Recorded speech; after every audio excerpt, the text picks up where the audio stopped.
December 16th, 1944. Ardennes forest lay beneath a thick blanket of snow, each flake settling silently. The trees groaned under the weight branches, snapping like brittle bones. Distant artillery fire echoed a rhythm of death that seemed to come from all directions at once. Captain Lewis tightened his gloves, frost numbing his fingers, eyes scanning the ridge ahead. The wind carried whispers of movement of shadows that didn't belong to men. His men shuffled in the snow, rifles clutched, breath fogging in frozen clouds. An eerie hush settled between volleys, a silence heavier than the storm. And in that frozen void, the first sense of foreboding gripped the company. Orders crackled over the radio, advance immediately. The words burned through the cold air, harsh and unyielding. Lewis paused, his boots sinking into snowdrifts, pondering a path no man had dared to question before. The forest seemed alive, groaning, shifting. Men whispered of strange figures glimpsed at the tree line, vanishing when looked at directly. Frostbitten faces turned to Lewis, seeking guidance, uncertainty mirrored in every eye. The wind carried a scent of gunpowder and something else, metallic and ancient, lingering like a warning. He shook his head. Hesitation now felt like rebellion, yet instinct screamed, "Stop!" A sudden crack split the night bullets, tearing through pine. One soldier fell, his body swallowed by snow. Others froze, fingers tightening on triggers, hearts hammering. Lewis advanced alone a few paces, the only movement in a tableau of fear. A flash of light illuminated a shadow beyond the trees, humanoid yet impossible. Men blinked, rubbed their eyes. The figure was gone, and yet the feeling of being watched persisted. Radios hissed static messages, lost compasses spinning. The forest held secrets the maps never told. Survival now relied on courage and something more intangible. Lewis motioned for his men to halt, defying orders in a storm of chaos. Whispers spread like wildfire. "Did you see that?" Snowflakes clung to trembling lips.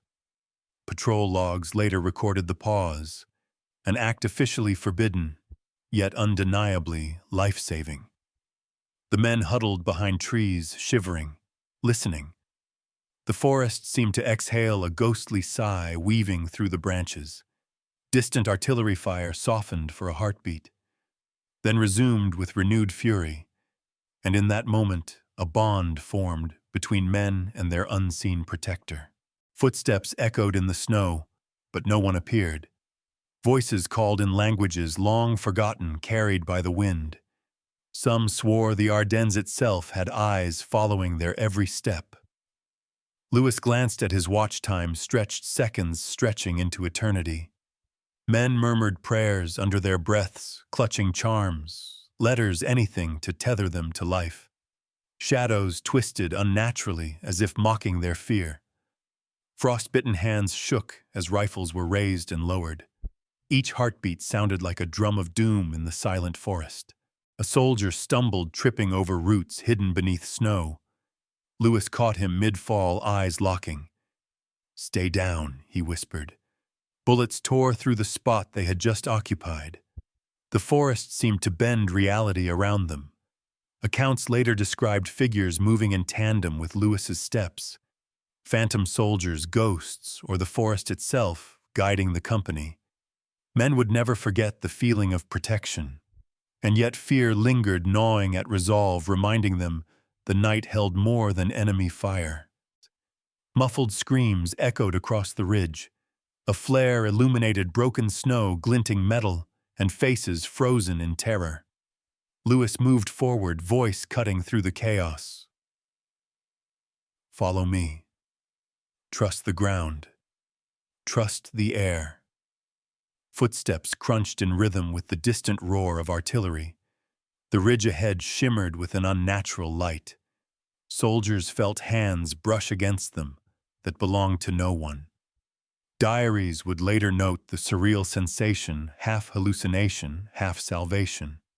And still the forest whispered secrets no one dared repeat.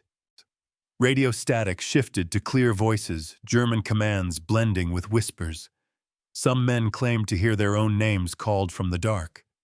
Lewis hesitated, then forged a path through dense trees. Branches scraped against helmets and coats, snow falling in blinding sheets. Shadows danced at the corner of vision, fleeing when looked at. A single flare revealed a German patrol, yet bullets seemed to pass harmlessly around them. The men dared not ask why, only followed hearts hammering. A motif of survival emerged, defiance intertwined with the inexplicable. Moments stretched into minutes, minutes into hours. The snow muffled both footsteps and screams. Lewis paused at a ridge edge, surveying the valley below. Bodies lay frozen where orders had commanded advance. The company breathed as one shivering, whispering thanks into the void. Folklore would later describe a ghost hand shielding them, unseen yet undeniable. Patrol logs conflicted with diaries, gaps appearing in official accounts. The mystery thickened. Bullets, shadows, whispers, all woven into the same thread of Ardennes night. A sudden gust threw snow across their faces. Lewis signaled forward, a gesture that became ritual. The men moved like wraiths, silent, cautious. Every step calculated, every glance wary. Snow sparkled unnaturally under moonlight, like shards of ice suspended in air. Whispers of past soldiers murmured in rhythm with gunfire. The ridge seemed endless, a labyrinth of death and shadow. Each man clung to Lewis's presence, the only certainty in a night ruled by uncertainty. And still fear and awe coexisted. They reached a small clearing, a lull in gunfire. Lewis crouched, assessing the company. Frost-bitten faces glimmered under snow-laden trees. Letters, charms, keepsakes, trinkets clutched to chests like talismans. Whispers grew louder in imagination. Voices of the lost guiding warning. The forest seemed to shift beneath them, almost sentient. Shadows of trees stretched unnaturally, merging with smoke and fog. Men later recounted seeing Lewis step into open fire and remain untouched. A miracle, a ghost, a calculated instinct, no one could say. As dawn approached, the storm eased. Bullets slowed, distant artillery faded into a low murmur. The company survived. Captain Lewis's disobedience remained officially undocumented in many reports. Men would recount the night for decades, stories of unseen hands, protective shadows, and choices that defied orders. The Ardennes kept its secrets, whispers lingering in the trees. And the legend of a single decision, one man refusing, one team surviving, would haunt soldiers, historians, and anyone who dared step into the wintered forest. The night had passed, but the mystery endured. Ardennes, Belgium, December 16, 1944. The winter was unforgiving. A brutal silence broken only by distant artillery. Snow draped the forest floor, hiding treacherous roots and frozen craters left by shells. Captain Lewis, seasoned and battle-worn, led Company D through this frozen expanse.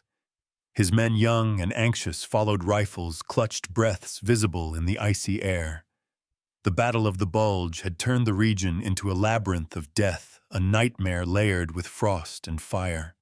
Supply lines were strained, communication unreliable, and enemy patrols lurked beyond every ridge. The soldiers moved like shadows, aware that a single misstep could mean disappearance or death. Military logs from the 101st Airborne detail the extreme conditions, men suffering frostbite, equipment failing, morale fraying at the edges. Reports note that Company D was tasked with a flanking maneuver, advancing along a ridge exposed to artillery and sniper fire. Orders were explicit: push forward at all costs. Yet the reality on the ground was far more complex. Creaking trees, drifting snow, and the howl of the wind concealed the approach of German forces. Small units reported disappearing in the forest, leaving behind only echoes of shouting and the occasional scrap of uniform. The Ardennes was no longer just terrain, it was an adversary itself. Eyewitness diaries recount the fear in vivid detail. One private wrote of walking into a frozen void, where the snow swallowed our steps, and the trees watched us with unseen eyes. Another noted shadows moving independently of their source shapes, shifting at the edge of vision. Letters sent home mention an unearthly stillness interrupted only by gunfire flares and distant explosions. Folklore had begun to weave itself into reality. Soldiers murmured of the Ardennes hand, guiding some and sparing others a force neither allied nor Axis. Superstition grew as each man clutched charms, coins, or scraps of paper. Survival seemed part skill, part instinct, and part something beyond comprehension. Captain Lewis's reputation preceded him, known for sharp intuition and unwavering loyalty to his men. Yet records suggest that his instinct sometimes clashed with orders. In this ridge operation, he faced a choice: obey explicit commands and risk annihilation, or trust a gut feeling shaped by countless battles. The forest seemed to press against him, urging caution, whispering warnings in the howl of the wind. Men would later say that in that pause, the very air seemed to hold its breath, a moment suspended between obedience and defiance, a moment that would define survival. Scouts reported German movement nearby, patrols slipping through snow-laden paths, rifles gleaming in fleeting moonlight. Lewis consulted maps that were incomplete, terrain reports that were outdated. His decision to halt temporarily drew murmurs, half fear, half awe. Soldiers sensed something unusual. Not just the enemy, but a pattern, a rhythm to the Ardennes night that suggested unseen forces. Some would later claim that the forest itself guided him, branches parting as he passed snow melting beneath footsteps that should have been buried, and the men followed uncertain but alive. Reports, conflict. After-action documents mention the pause briefly, almost as an afterthought. Diaries recount it in obsessive detail. "A moment frozen in time," wrote one corporal. "We stood in the snow, and the bullets passed around us." Captain Lewis simply knew. The juxtaposition between official record and personal testimony created a tension. Fact and folklore intertwined. The Ardennes revealed its own truth in layers. What was documented was only the skeleton. What was felt, what was witnessed in whispers that became legend. Men recalled flares lighting the ridge, revealing treetops like skeletal fingers clawing at the sky. The snow sparkled unnaturally, reflecting shapes that should not have been there. Radio static carried distorted messages, German commands blending with whispers from nowhere. Some soldiers swore they heard names called in familiar voices, voices of friends long gone guiding them through chaos. Lewis's choices navigated this uncanny terrain. Each step, each command balanced the edge between strategy and instinct, reality and the inexplicable. Survival was no longer just a measure of skill, it was a negotiation with the unknown. The forest seemed alive with memory. Echoes of past battles, lost units, cries of the fallen. Lewis's decisions, though grounded in military experience, engaged with this living history. Men sensed the pattern. The ridge was a maze of death and shadow, but also of protection. Bullets would zip past, inexplicably missing, while snow crunched under the weight of unseen watchers. Diaries recorded chills, heartbeats, and the unshakable feeling that the Ardennes itself had a hand in guiding them. Some referred to it as a guardian. Others whispered the Ardennes' ghost. Lewis's men were exhausted faces, pale beneath frost-bitten helmets. Morale fluctuated with every crack of gunfire, with every fleeting shadow. Letters and journals later documented charms clutched to chests, whispered prayers, and fleeting moments of inexplicable safety. Accounts describe Lewis stepping into open fire and surviving, Flares revealed German patrols only to find bullets strangely misaligned, missing their targets. A blend of skill, luck, and perhaps the forest itself. Every choice seemed amplified, every pause weighted. The Ardennes tested men maps and orders simultaneously. The terrain offered no reprieve. Snowdrifts hid craters, frozen streams slowed progress, and the ridge offered no cover. Artillery shells shredded trees and flung men into powdery graves. Lewis coordinated movements with precision and intuition. The men followed, sometimes muttering prayers, sometimes holding breaths, sensing more than seeing the threats around them. Folklore began embedding itself into factmen, recounted ghosts, protective shadows, and inexplicable movements of snow and light. The Ardennes became both battlefield and witness, a living document of survival. By mid-morning, the pause had saved lives.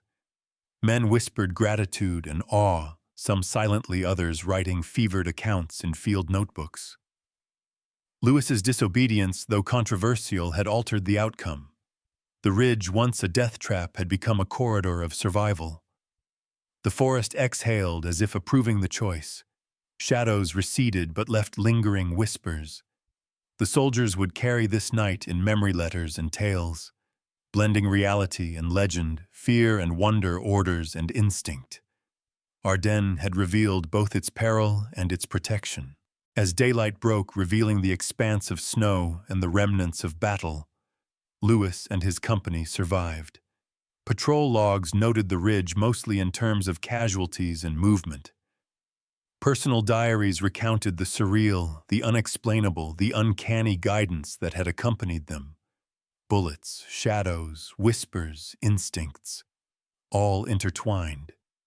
The Ardennes held its secrets, yet the facts, combined with folklore, painted a vivid picture. One man's choice against orders had created a moment suspended between history and legend, survival and the inexplicable. And the forest, silent yet sentient, remained. Military records confirm the ridge was a strategic choke point during the Battle of the Bulge. Company D, led by Captain Lewis, faced not only the German advance, but also the brutal winter. Snow hid frozen craters and debris from artillery shells, making every step perilous. Patrol logs note soldiers suffering frostbite, some losing toes or fingers. Communications were unreliable, radios often failing in the dense forest. Supply lines were fractured, rations limited, and ammunition scarce. Yet orders demanded relentless forward movement through a natural gauntlet lined with enemy fire. The Ardennes itself seemed to conspire against them. Eyewitness accounts detail the constant threat: sniper fire cutting through pines, sudden machine gun bursts, and snow-laden terrain slowing progress. Lewis made precise adjustments to formations, slowing the advance at key moments. Official war diaries note that while these pauses technically violated orders, they proved life-saving. Soldiers recalled comrades falling into snowbanks or frozen craters, yet survival remained astonishingly high. Patrol logs report extended periods of radio silence, leaving men isolated and dependent on instinct. Letters home describe walking through a frozen void where the trees watched us. Fear and vigilance merged into a singular focus. Logistical reports paint a picture of chaos. Vehicles bogged in snow, sleds overturned, and supplies lost to icy streams. Maps were incomplete, terrain reports outdated, forcing Lewis to rely on compass observation and experience. Medics reported men suffering from frostbite, hypothermia, and malnutrition. Letters and journals note that prayers, charms, and personal keepsakes became lifelines. Psychological strain ran high, hallucinations common, and panic a constant threat. Every decision on the ridge carried lethal consequences, and leadership was tested at every turn. Several soldiers later testified to Lewis's tactical pauses. He halted men at exposed points, scanning for threats, minimizing exposure to crossfire. One sergeant recalled, "He seemed to anticipate the bullets before they came." Official documents describe these pauses as non-compliant but do not cite casualties. Personal diaries, however, describe the life-saving effect in detail. Moments of clarity amidst chaos allowed soldiers to regroup, reorganize, and continue. The line between documented fact and oral testimony blurred, yet both indicate a decisive pattern of survival. Combat logs describe repeated exposure to sniper fire and patrols. Lewis instructed men to stagger steps, use terrain for cover, and move with calculated precision. Reports indicate several enemy gunners neutralized, yet heavier casualties were avoided. Official records do not fully explain how. Soldiers' diaries mention timing and positioning that seemed almost prescient. Snow muffled footsteps, yet amplified the sense of approaching danger. The ridge became a crucible testing discipline instinct and environmental awareness. Each choice carried amplified weight. Field orders document the command structure and adjustments made by Lewis. Deviation from orders technically constituted insubordination, yet reports repeatedly note preservation of life. One clerk wrote, "Company D achieved objectives with fewer casualties than comparable units. Deviation noted but not penalized. Letters from soldiers express awe and gratitude. Survival statistics contrast sharply with doctrine." The Ardennes demanded flexibility, adaptation, and situational judgment traits Lewis exercised with precision. Medical logs emphasize the toll of cold exhaustion and minor injuries. Men reported tingling sensations, chills, and heightened awareness, psychological effects of stress. Repeated reports of near-miraculous survival appear in diaries. Bullets passed by exposure, avoided injuries minimized. Historians debate whether skill, luck, or instinct was decisive. Yet records show that Lewis's decisions directly correlate with survival outcomes. Patrol and after-action reports, combined with personal testimony, highlight his ability to navigate chaos effectively. By dawn, Company D survived a night that could have meant annihilation. After-action reports note deviation from orders, but extraordinary preservation of men and completion of objectives. Letters and diaries recount flares illuminating the ridge snow, reflecting shapes and inexplicable patterns of survival. Bullets, shadows, and whispers intertwine with fact. Lewis disobeyed and lives were saved. Historians regard this engagement as an anomaly, a convergence of leadership skill and the unforgiving Ardennes. The forest held its secrets, yet the records testify to a night of survival against overwhelming odds. Soldiers whispered of shadows moving in impossible ways, figures glimpsed at the edge of vision that vanished when looked at directly. Some claimed to see men in old uniforms, long dead, walking alongside them before fading into the snow. Flares lit the forest in surreal bursts, casting shapes that seemed alive. Whispers echoed in languages half forgotten. The men clutched charms, letters, and trinkets as talismans. One private swore a cold hand brushed his shoulder, guiding him away from danger. Laughter, screams, and unidentifiable sounds mingled with artillery fire. The Ardennes became more than a battlefield. It became a realm where reality and legend converged. Campfire tales grew in the night. Soldiers spoke of the Ardennes hand an unseen force shielding them from enemy bullets. Some described trees bending unnaturally, branches parting to allow safe passage. Footprints appeared and vanished in fresh snow, as if someone walked alongside them unseen. A corporal's diary mentioned seeing a ghostly figure signal Lewis to halt moments before enemy fire would have struck. Whispers spread, half fear, half awe. The men followed instinct training and whatever force lingered in the forest, and survival seemed tied as much to this spectral presence as to Lewis's leadership. Letters home carried strange descriptions. One soldier wrote of voices calling his name from the tree line, guiding him toward cover. Another described shadowy figures pacing in synchronization with their movement, protective but intangible. Folklore merged with observation, a pattern emerging in stories across diaries. Some called it luck, others the hand of fate. The soldiers themselves began to question whether the forest was alive, whether the Ardennes watched and intervened. And yet they pressed forward, compelled by duty, fear, and the inexplicable. Soldiers reported eerie coincidences. Men who stepped aside at the wrong moment vanished. Others survived, saved by unseen timing. Flares, moonlight, and drifting snow created optical illusions. Yet multiple accounts describe something more: protective silhouettes, guiding light, and whispers in the wind. One private noted a sensation of being gently pushed, nudged toward safety. Journals recorded these moments with awe and terror. Oral histories preserved the stories, and the Ardennes became a place where fact and folklore intertwined seamlessly. Some claimed to hear laughter, low and distant, mingling with gunfire. Others reported seeing figures crouched in the trees, vanishing when aimed at. Letters reference a presence that seemed tied to Lewis, responding to his actions, moving in tandem with the company. The soldiers began to speak quietly of ghost companions, unseen yet effective in survival. Folklore began embedding into memory, shaping perception of events. The forest became both protector and test. Every step, every pause carried the weight of unseen observation. Local legend blended with frontline experience.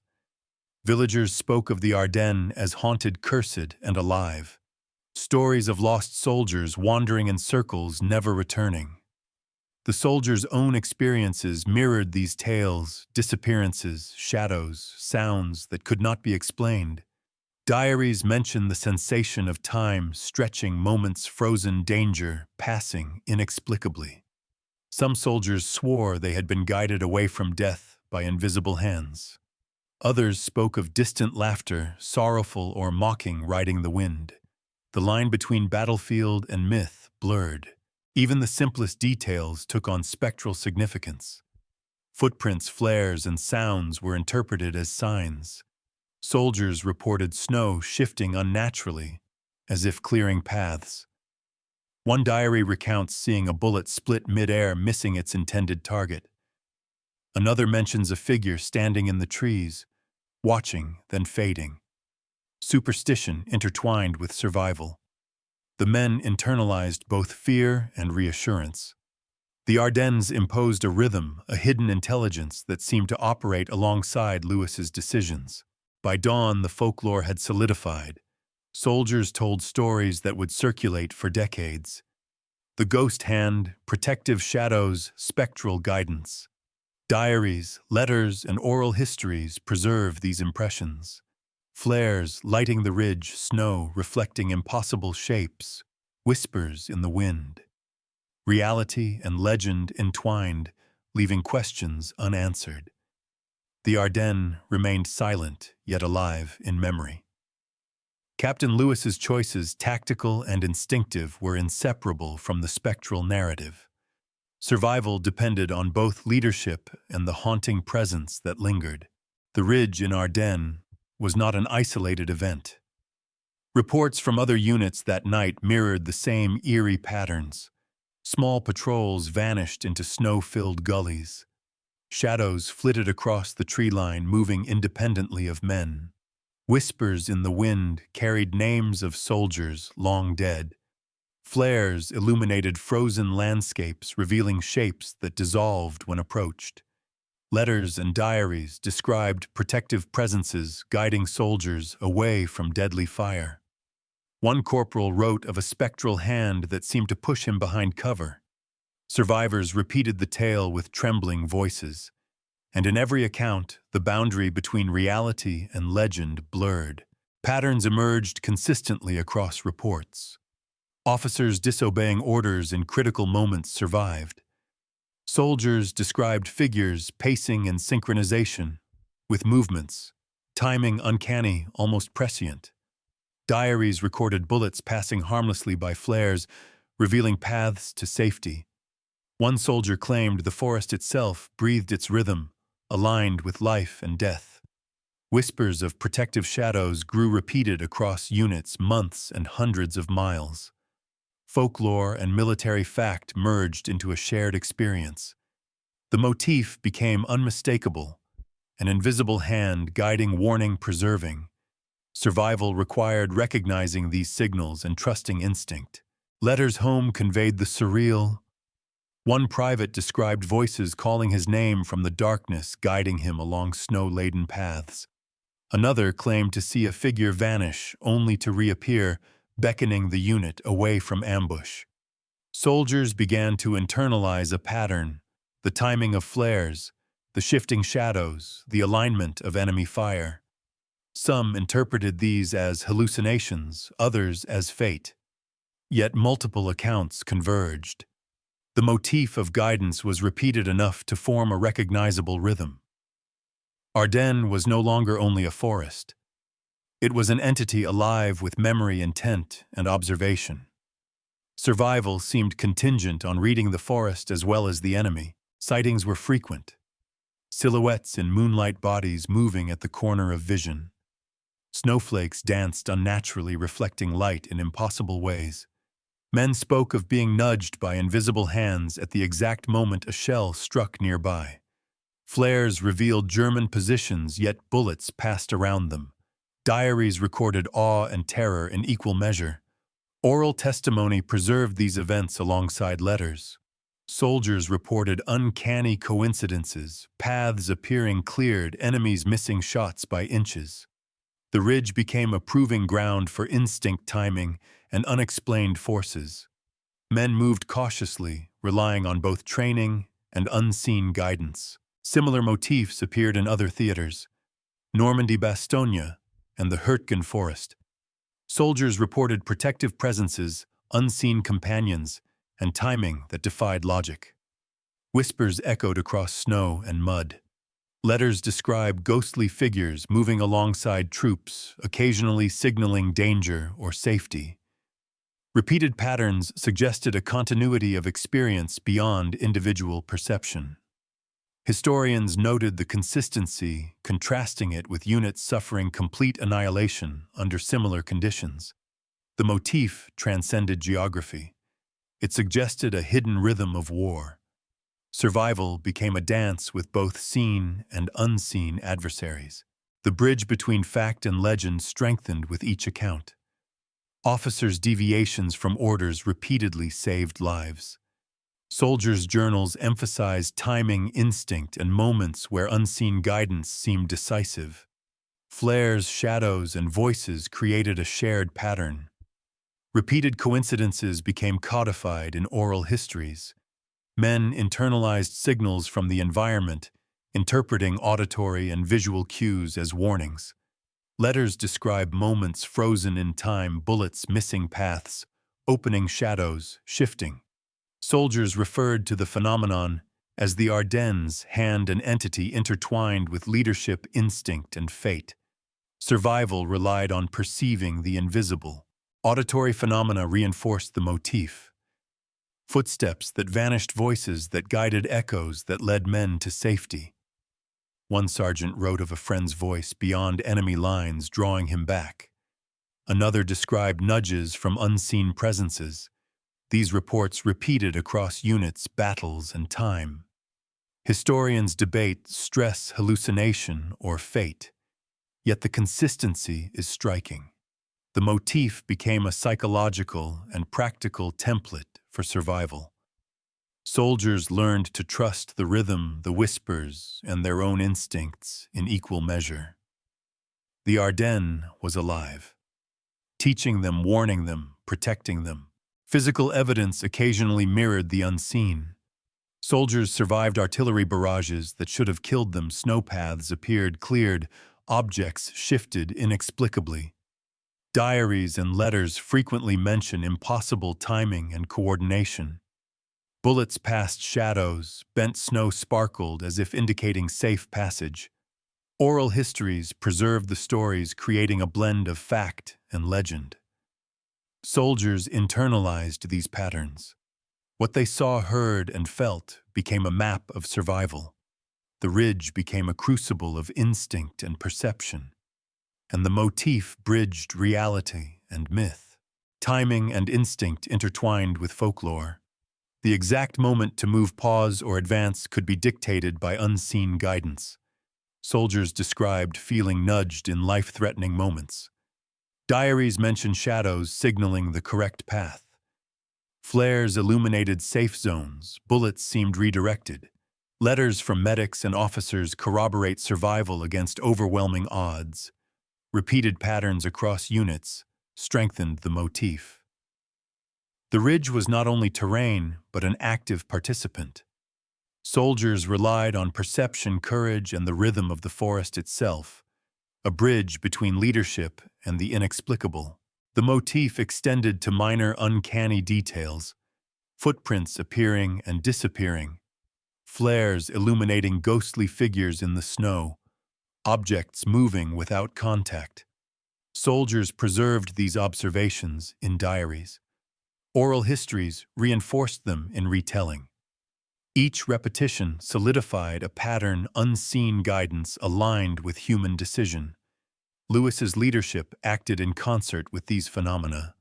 Survival was orchestrated by both conscious choice and mysterious intervention. The Ardennes became a classroom for reading the forest as carefully as the enemy. Instincts intertwined with legend. Soldiers' letters and reports speak of repeated patterns of survival. Timing, shadows, whispers, flares, all coinciding with critical moments when disobedience or instinct altered fate. Similar accounts across other units and battles suggest an overarching motif. Historians analyze statistics, yet cannot quantify the unexplainable.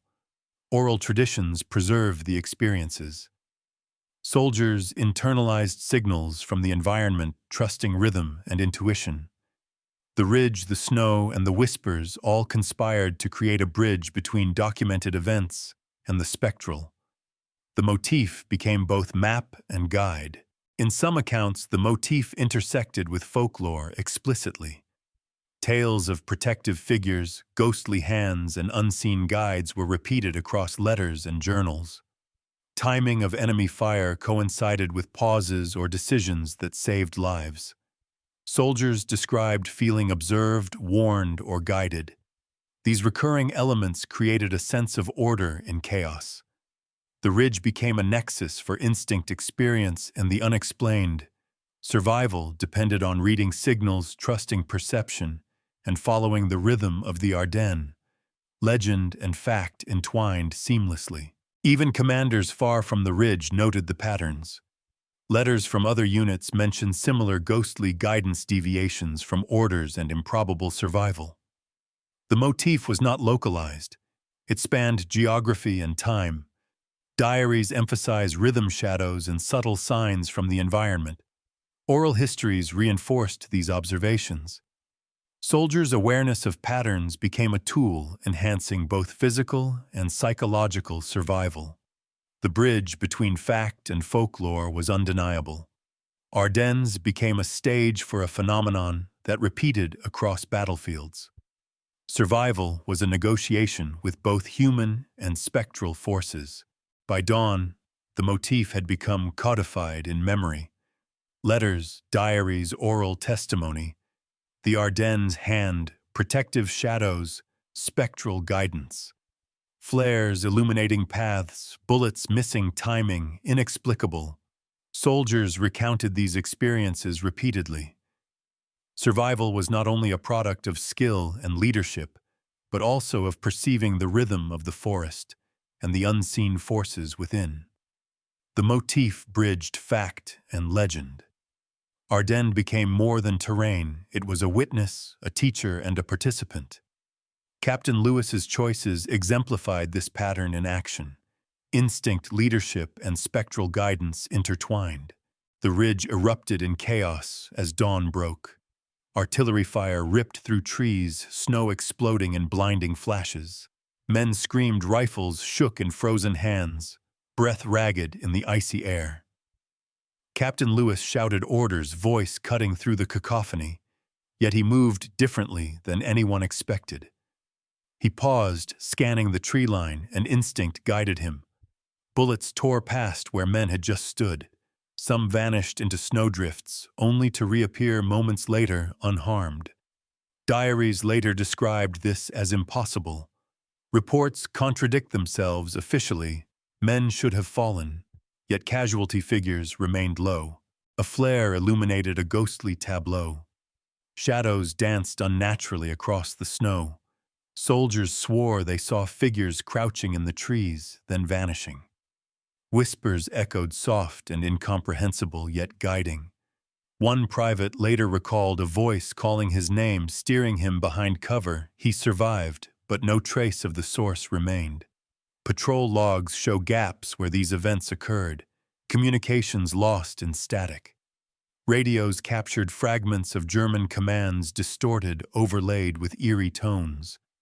Men's accounts conflicted with after-action reports. Yet everyone who was present felt the inexplicable, and survival hung in that delicate balance. Lewis made the only decision that could save them. He disobeyed orders, halting the advance at the ridge's most exposed point. Some men froze unsure. Others whispered prayers. Bullets struck trees and snow near them, yet none hit. One soldier later swore that a shadow shifted in front of him, drawing fire away. Diaries mention flares revealing paths that should not have existed. Objects in snow moved rifles, packs, even bodies without visible cause. Historians note these anomalies, unable to reconcile them with documented battlefield conditions. Survival seemed orchestrated by something beyond human control. Amid the chaos, men stumbled, fell, and scrambled. One corporal vanished from view, only to reappear behind Lewis moments later. Field reports list him as unaccounted for during the engagement. Another soldier claimed a hand, cold and unseen, pulled him from danger. Flares illuminated fleeting images of figures in enemy uniforms long dead. Whispers carried through trees in German and English, yet no one was there. Patrol logs document movements, but diaries describe a different sequence. Letters from soldiers mention disbelief, awe, and terror intertwined. The forest seemed alive, testing, observing, and guiding. Snowdrifts hid craters that swallowed men briefly. Rifles discharged automatically, misfired, or jammed. Bullets struck frozen ground inches from bodies. Lewis advanced, calculating every step, trusting instinct and the rhythm of the ridge. Soldiers followed, hearts pounding. One private wrote of seeing a figure step into enemy fire untouched. A flash of light, a shape in the corner of vision. Official reports note no interference observed, yet diaries insist otherwise. The ridge became a theater of impossibility. Survival required courage, timing, and perception of the unseen. Radio static intensified. Messages fractured into whispers. German commands overlapped with voices from nowhere. Some men reported hearing friends' voices from beyond cover. A corporal described being nudged away from a shell's impact. Official logs make no mention. Yet diaries, letters, and eyewitness testimony converge. Reports of protective shadows, guiding presences, and impossible timing recur. Soldiers' perception of reality blurred. Every breath, every step carried uncertainty, and yet against impossible odds, the company moved forward. Bodies fell into snow, then vanished, as if erased. Some reappeared unharmed. Flares revealed forms that disappeared before rifles could target. Lewis led the company through the ridge like a phantom conductor. Every decision, every hesitation, every glance saved lives. Soldiers whispered of ghosts, protective hands, and guiding shadows. Letters from medics report confusion and awe. Patrol reports conflict with personal accounts. Yet the outcome is clear: men survived where annihilation was expected. The Ardennes held its secrets, visible to few. Men later recounted flares illuminating paths, bullets narrowly missing shadows, bending. Diaries describe hallucinations, but multiple testimonies confirm the same sequence. Letters mention whispers in the wind, nudges, unseen guidance, inexplicable. One private wrote of a figure standing, then vanishing, mid-air, shielding him from a mortar blast. Patrol logs and after-action reports omit these details. Historians struggle with the discrepancy, yet survivors insist on their reality. The ridge was alive, sentient in a way that defied understanding. Survival became a negotiation with both visible and invisible forces. At the apex of the ridge, bullets struck a tree directly in front of Lewis. Snow and splinters flew. Soldiers froze. Yet Lewis advanced, and men followed. Whispers and shadows seemed to clear the path. One diary entry mentions a ghost hand diverting fire. Another recounts seeing a friend's face in the air pointing toward safety. Official logs make no reference to these events. Yet every survivor remembered. The company moved as if guided by unseen hands. The impossible had become tangible, and the night's climax had arrived. Dawn approached, artillery fading into distant rumble. Men huddled, exhausted, frostbitten yet alive. Patrol logs record casualty figures, but diaries recount miracles. Bullets passed harmlessly, shadows shifted, whispers guided. Lewis's disobedience was decisive yet intertwined with forces no one could quantify. Objects in snow shapes in trees, voices in wind. Every measure of survival hung on instinct, leadership, and the inexplicable. The ridge bore witness to a singular night where fact, folklore, and the uncanny converged. History preserved the outcomes, but not all of the truth. The Ardennes kept its deepest secrets. The ridge fell silent as dawn broke. Snow glittered in pale light, hiding the scars of battle. Men breathed in exhausted clouds, faces, pale hands shaking. Captain Lewis surveyed the terrain, the weight of what had just occurred pressing into his chest. Whispers still seemed to linger in the trees, ghostly reminders of the night. Shadows shifted as if acknowledging passage. Bullets no longer tore through the air. Yet the memory of near-certain death hung heavy. The forest kept its secrets even as the living pressed on. Soldiers slowly emerged from cover. Frostbite stung every exposed limb. Yet every man survived.